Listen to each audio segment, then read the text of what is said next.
हे बघा, आलं, लसूण, कोथिंबीर आणि कढीपत्ता आणि हे थोडे मक्याचे दाणे आहेत, मी एकत्र हे सगळं क्रश करून घेणार आहे.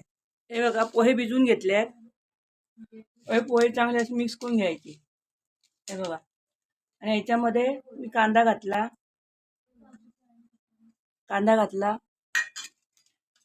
हे क्रश केलेलं आलं, लसूण, कोथिंबीर आणि मग मक्याचे दाणे ते टाकले.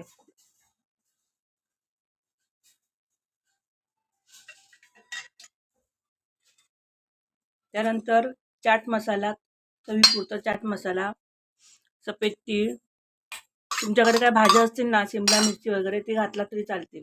तर थोडंसं मीठ घालायचं. आपण चाट मसाला घातला म्हणून मिठाचं प्रमाण थोडं कमी ठेवायचं. हे बघा, एक उकडलेला बटाटा कुस्करून घ्यायचा हाताने. आता तुम्ही किसणीवर किसून घेतलात तरी पण चालेल. आणि हे पहिले मिक्स करून घ्यायचं. हे बघा, हे सगळं एकत्र मिक्स करून घ्यायचं. आता इथे मी तांदळाचं पीठ घातलं. तांदळाच्या पिठाने कसं खुसखुशीत होतात म्हणून तांदळाचं पीठ घ्यायचं.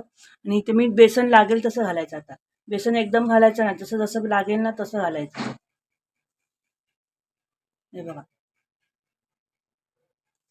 हे बघा, थोडासा हिंग घालते मी, हिंग घालायला विसरली. हे बघा, मळून झालेलं आहे. ह्याच्यात ना असे असे गोळे करायचे पेड्यासारखे.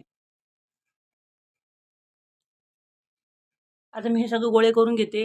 हे बघा, तवा तापत ठेवलाय. इथे मी लावायला रवा घेतलाय आणि हा रवा आहे ना, त्याला असं लावून घ्यायचा. जेवढं लागेल तेवढं जास्त दाबायचं नाही. हे बघा,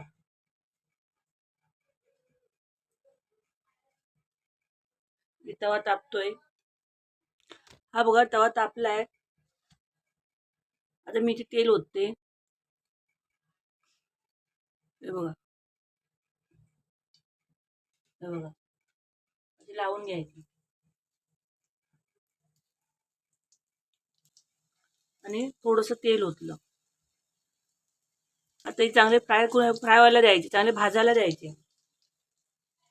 हे बघा, एक करते, हे परतून घेते.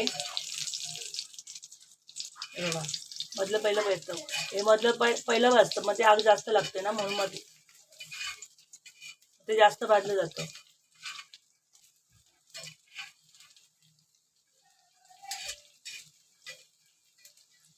भाजून घ्यायचे.